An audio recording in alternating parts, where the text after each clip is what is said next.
Falando nisso, está de volta. Ô, Pedro, Mariana, você meta... Meta a marvada também.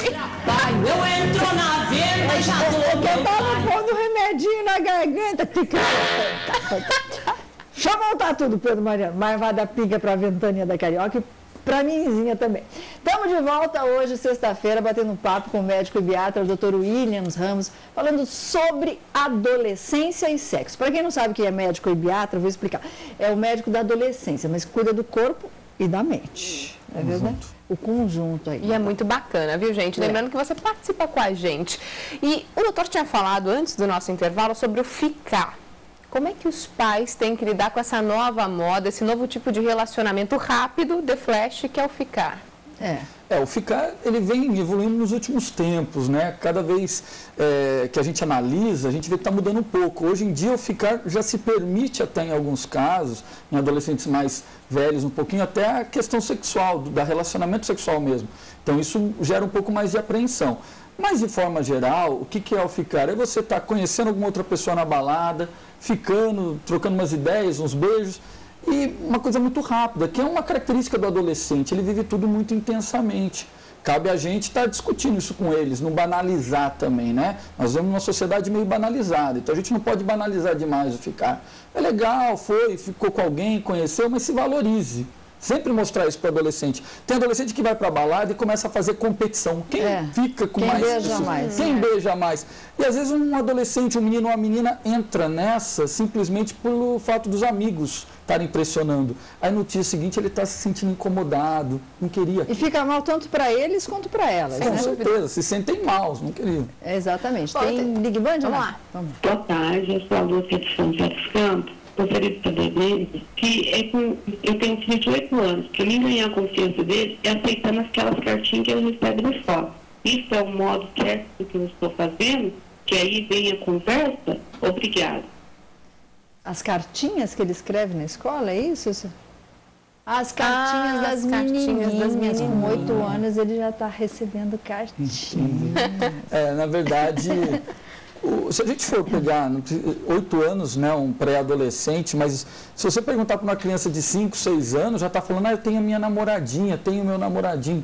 Claro que a gente tem que trabalhar isso numa criança de uma forma lúdica, né, numa criança de 5, 6, 7 anos, porque é num nível mais de brincadeira. Agora, um menino de 8 anos começa a receber cartinha, o que a família tem que fazer? De repente está discutindo isso, mas e aí? O que significa isso para você, meu filho? Às vezes o menino é um pouco diferente da menina, né? A menina amadurece um pouco mais cedo.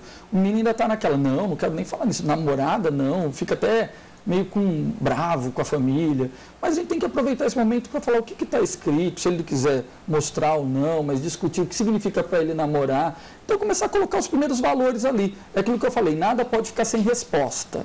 Não pode deixar passar em branco. Não pode deixar passar em branco, né? Então... Agora, a questão da gravidez, a Nath comentou a questão da gravidez na adolescência.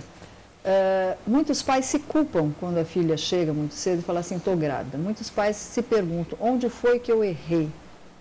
E muitas vezes os pais não erram. Muitas vezes é a personalidade da menina. Como é que lida-se com essa situação, doutor William? Isso é uma situação muito sensível, né? Porque não é questão da nós nos culparmos porque nossa filha ficou grávida, mas de repente a gente entender que foi um processo às vezes onde houve um pouco menos de discussão. Na verdade não é dar abertura para tudo que você está orientando, a gente esquece de orientar muitas vezes, então nosso trabalho como pai é estar orientando.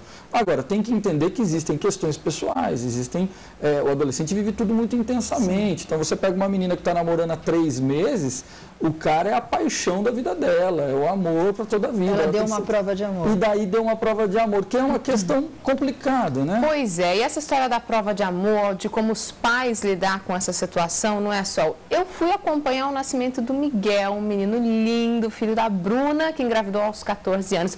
É complicada essa história toda, e eu conversei com a mãe dela também. Ela teve esse lance de prova de amor? Teve. E ela vai contar essa história, olha só.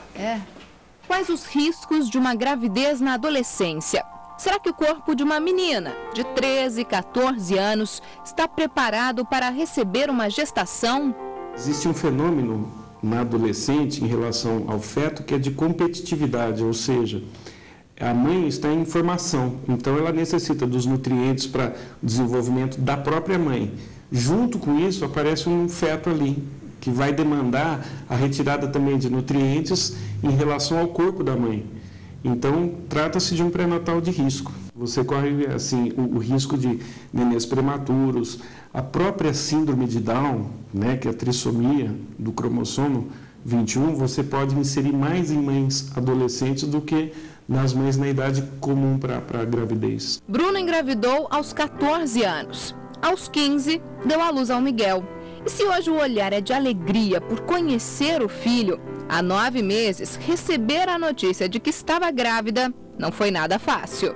Eu não esperava, aí minha mãe já descobriu junto comigo, não teve nem como preparar minha mãe antes, nem me preparar. Foi complicado. Mas você tem consciência de que alguma coisa vai mudar? Tenho total consciência que assim, sair de noite, vou ter que cortar. Para a mãe da Bruna, também não foi fácil, mas o amor de avó falou mais alto. Foi difícil, não foi fácil não, mas fazer o quê, né? A gente aceitou na boa. O pai do Miguel nem ao menos quis conhecer o filho, por isso Bruna faz um alerta para as adolescentes. Eu me protegia, mas na última relação não me protegi. Foi que aí veio o Miguel. Olha, meninas, não acreditem em tudo que os meninos falam, porque é pura mentira. Eles falam, eles prometem céus e terra, mas não é verdade. E esse negócio de me dar uma prova de amor não rola.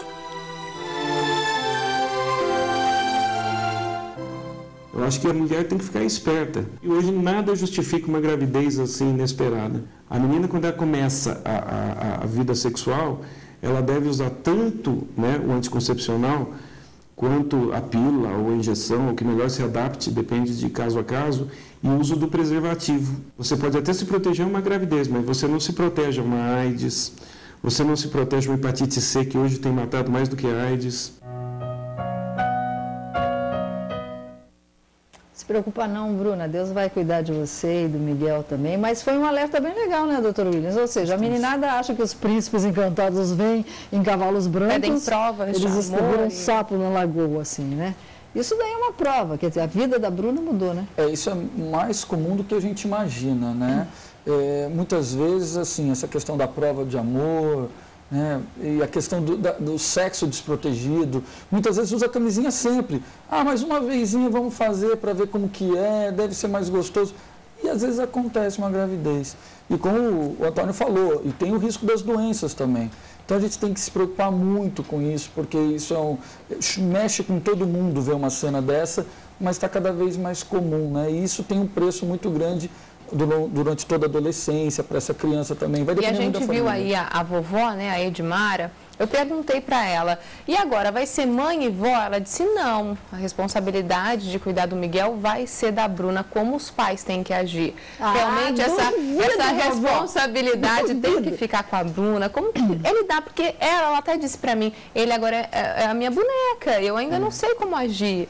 Esse é um problema, né? Porque muitas vezes a gravidez... O discurso eles acham que é uma boneca, e é diferente. Porque boneca, às vezes, para de chorar, né? A criança, não. E a gente tem que saber que é complicado esse relacionamento familiar nesse momento. Não são todas as mães que... as avós, né, que apoiam o que está acontecendo. Então, tem meninas que sofrem, que são colocadas para fora de casa. Exatamente. Então, fica sem o namorado, o príncipe encantado, e sem a família ajudando. Isso é uma situação muito crítica. Príncipe encantado, a Cinderela e a Branca de Neve, as duas cataram, viu? Não existe mais, não. SMS Natália Teodoro, vamos ver? Vamos lá. É beijo para quem? Beijo para quem? Beijo para Taubaté. Para quem, produção? Para quem, Taubaté? Beijo para Taubaté. Mandaram um beijo para Taubaté. Beijo para Taubaté. Agora, a questão da liberdade a gente já conversou. Muitos meninos ou muitas meninas e muitos pais com medo da violência falam assim, não, pode trazer a namorada para dentro de casa, quer namorar, namora aqui dentro, acaba se trancando no quarto, ela é coisa e tal, não sabe ganhar. Isso é legal?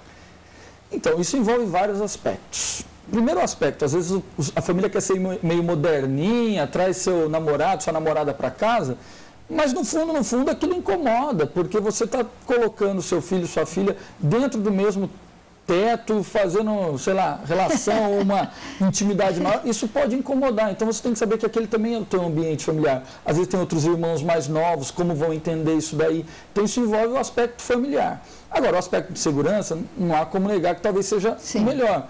Mas eu acho que isso passa por outras questões. Eu acho que você tem que estar mostrando sempre para o seu adolescente que tem que ter segurança sempre. Segurança de não ir para qualquer lugar, não querer parar de carro em qualquer canto e se prevenir.